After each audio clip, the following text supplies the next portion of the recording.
আজকের ভিডিওতে মূলত কোটাক মাহিন্দ্রা ব্যাংক নিয়ে কথা বলবো। কেন কি আমার মনে হয় এই জায়গায় আজকে যদি ইনভেস্টমেন্ট একটা বিরাট সুযোগ আছে।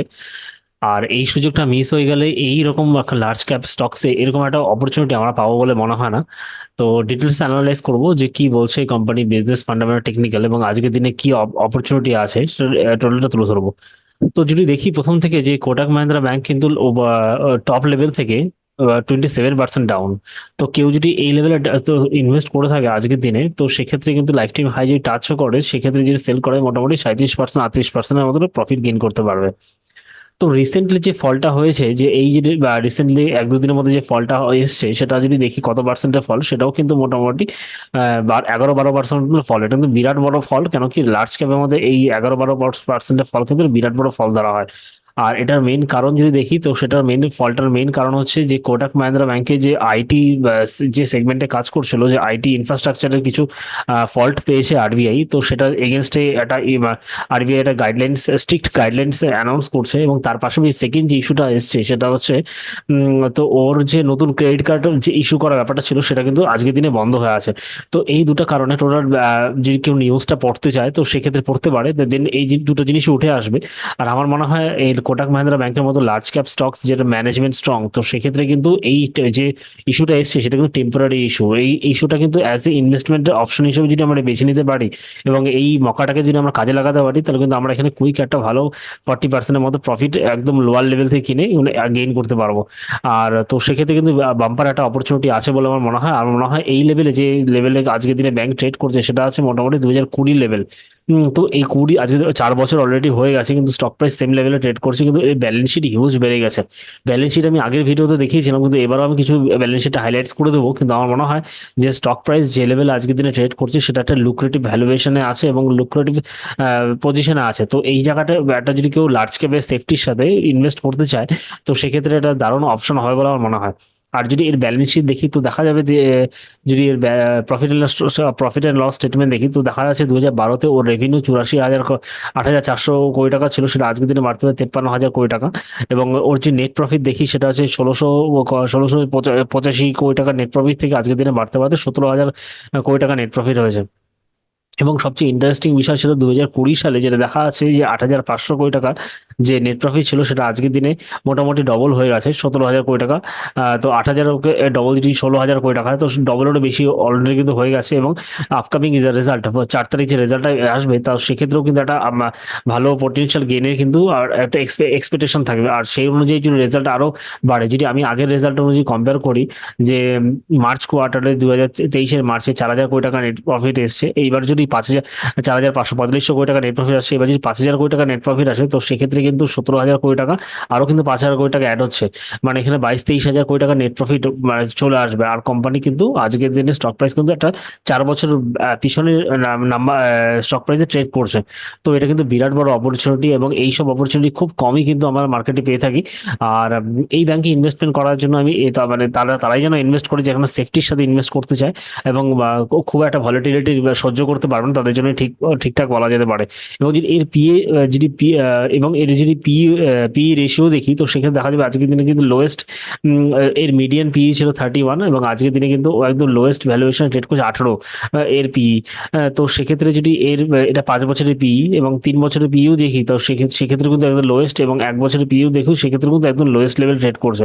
তো এটা কোনো দিনই এই এই এই সব ব্যাংক, এই লার্জ ক্যাপ কোয়ান্টিটি স্টক যা যা মোটামুটি যে মোটামুটি সে 46-এর পিইতে ট্রেড করে, সেটি আজকের দিনে পড়ে আছে মোটামুটি 18-তে পিইতে। তো এটা কোনোদিনই সাস্টেইন করতে পারে না। এবং এটা যে কোনো মুহূর্তে ব্রেকআউট দিয়ে কিন্তু টার্গেট হিট করতে পারে, সেটা হয়তো 6 মাসও করতে পারে বা 1 বছরও করতে পারে। কিন্তু আমার মনে হয় যদি কেউ সেফটির সাথে এখানে ইনভেস্টমেন্ট করতে চায়, তো সে ডেফিনেটলি এখানে কনসিডার করা যেতে পারে। এবং একটা ভালো কিন্তু গেইন আমরা গেইন করতে পারি। আর যে নিউজগুলো এসছে, সেই নিউজগুলো আসছে জন্যই কিন্তু আমরা এই স্টক প্রাইসকে একটা লোয়েস্ট ভ্যালুয়েশনে পাচ্ছি। যদি যেটা দেখলাম লাস্ট 2-3 দিনের মধ্যেই মোটামুটি 2 দিনের ক্যান্ডেল আছে, 2-3 দিনের ক্যান্ডেলে 2-3 দিনের ট্রেডিং সেশনের মধ্যে এটা কিন্তু মোটামুটি 12-13% ডিসকাউন্ট আমরা পাচ্ছি। তো এই এই ডিসকাউন্টটা কিন্তু তখনই পাবো যখন কিন্তু কোনো ব্যাড নিউজের সাথে এই স্টকগুলো অ্যানালাইজ করা হবে। যে আরবিআই কোনো গাইডলাইন আসছে যেটা মিট করতে পারছে না, বা কোনো একটা সমস্যা হচ্ছে, তো তখনই কিন্তু এই স্টকগুলো কিন্তু আমি লোয়েস্ট ভ্যালুয়েশনে পাবো। আদারওয়াইজ কিন্তু এই এই কোম্পানি কিন্তু এত চিপ ভ্যালুয়েশনে পাওয়া যাবে না। এবং এর যদি পাস্ট ট্র্যাক রেকর্ডও দেখি তো সেক্ষেত্রে কিন্তু বাম্পার রিটার্ন রিটার্ন দিয়ে গেছে। যদি আগের যে আমি টোটাল চার্টটা অ্যানালাইজ করছিলাম লাস্ট কয়েক বছরে, তো দেখা যাচ্ছে যে এই যদি তো এটা যদি মোটামুটি যে 2017 থেকে 2018 জুন মাস থেকে এই জুলাই মাস পর্যন্ত, জানুয়ারি মাস থেকে জুলাই মাস পর্যন্ত কেউ যদি লো এই লেভেলে কিনে থাকতো, যে কনসোলিডেশনের পরে যদি কিনতো, তা 100% গেইন আসতো মনে হয় 6 মাসের মধ্যে। তো আগের বারও কিন্তু দেখা যাচ্ছে যখন মোটামুটি 15 থেকে 17 2 বছরে কিন্তু কনসোলিডেশন ছিল, তারপরে কিন্তু 100% রিটার্ন দেয়। সেম থিং আবার যদি দেখি পিছনের চার্ট ফলো করি, তো সেখানে দেখা যায় 12 থেকে 14 2 বছরের কনসোলিডেশন ছিল, তারপরে কিন্তু তারপরে কিন্তু 15 থেকে 17 2 বছরে মোটামুটি যদি এটা যদি দেখি যে মোটামুটি 12 থেকে 14 2 বছরের কনসোলিডেশন ছিল, তারপরে কিন্তু আবার 117% রিটার্ন দেয় কতদিনে, 14 থেকে 15, মোটামুটি 6 মাস 7 মাসের মধ্যে কিন্তু 100% রিটার্ন দেয়। সেম থিং কিন্তু যেটা বললাম যে আবার 2 বছরের কনসোলিডেশন 15 থেকে 17, আবার তারপরে কিন্তু আবার 100% র্যালি। তো এই সিস্টেমে কিন্তু এই স্টক চলতে থাকে। এবং যদি এই চার্ট প্যাটার্নের সাথে যদি ব্যালেন্স শিটটাও দেখি, তো সেক্ষেত্রে দেখা যাবে যদি আগের চার্ট প্যাটার্নতে দেখি যে মোটামুটি 15 থেকে 17-র মধ্যে ব্যালেন্স শিটে কি পরিবর্তন এসেছিল, তো সেক্ষেত্রে দেখা যাবে যে 15 থেকে 2015-তে 3,000 কোটি টাকা নেট প্রফিট ছিল, 2017-তে ওটা কিন্তু 5,000 কোটি টাকা নেট প্রফিট এসছে, মোটামুটি ডবলের কাছাকাছি চলে এসছে। এবং তারপরে কিন্তু স্টক প্রাইস 100% রিটার্ন দেয়। এবং সেম থিং যদি আমরা পিছনে আবার চার্ট প্যাটার্ন ফলো করি, 12 থেকে 14 নেট প্রফিট কি ছিল ওর, 12 থেকে 14 ও 1,600 কোটি টাকা, 1600 কোটি টাকা থেকে মোটামুটি 2,500 কোটি টাকা। তো সেক্ষেত্রে কিন্তু অলমোস্ট ডবলের কাছাকাছি ছিল। তো মোটামুটি 75% আপ স্টক প্রাইস মুভ হয়, নেট প্রফিট মুভ হয়, সেই তুলনায় কিন্তু স্টক প্রাইস কিন্তু 100% গেইন হয়। তো এই চার্ট প্যাটার্ন যদি ফলো করে আমরা যদি দেখি এবারের ক্ষেত্রেও, এবার কিন্তু 4 বছরের কনসোলিডেশন আছে, তো স্টক প্রাইস 100% গেইন আমরা ইজিলি পাবো। কেউ যদি খুব শর্ট টার্মের জন্য কাজ করতে যায়, তো সেক্ষেত্রে আমার মনে হয় যদি যদি এগুলো ড্রয়িংগুলো মুছে দিই, তাহলে জিনিসটা আরো ক্লিয়ার হবে। কেউ যদি একদম শর্ট টার্মের জন্য কাজ করতে যায়, যে সুইং ট্রেডিং এ কাজ করবো, তো সেক্ষেত্রে কিন্তু আমার মনে হয় এখান থেকে যে লেভেলটা বারবার করে অ্যাচিভ, মানে টার্গেট স্টক প্রাইস গিয়ে মুভ করছে, সেই একটা রেঞ্জের মধ্যে ঘোরাফেরা করছে, 20% কিন্তু আমরা ইজিলি গেইন করতে পারি।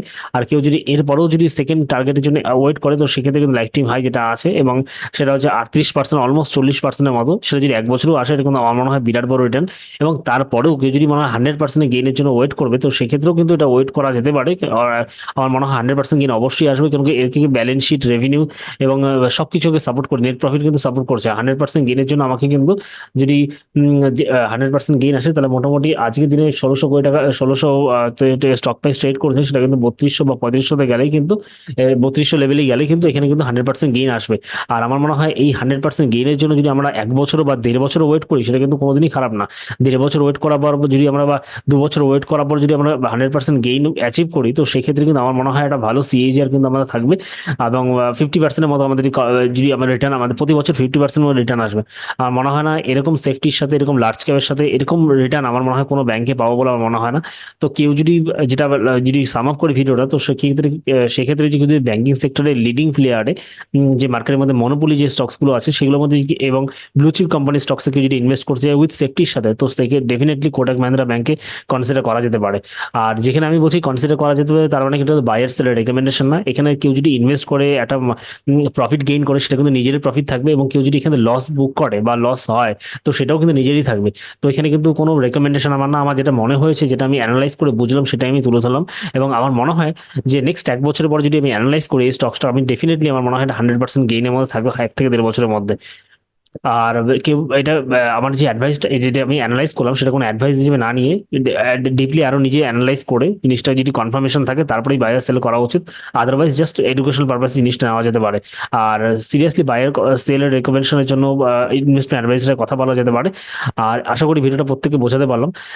আর এটাই ছিল এই আজকের ভিডিও টপিকের মেন বিষয়। আর কেউ যদি নতুন চ্যানেলে এসে থাকো, চ্যানেলটা ডেফিনেটলি সাবস্ক্রাইব করো। আর নতুন কোনো ভিডিও জানা থাকলে আমাকে লিখে জানাও, সেটাও ইনকর্পোরেট করার চেষ্টা করবো। Thanks for watching, have a nice day.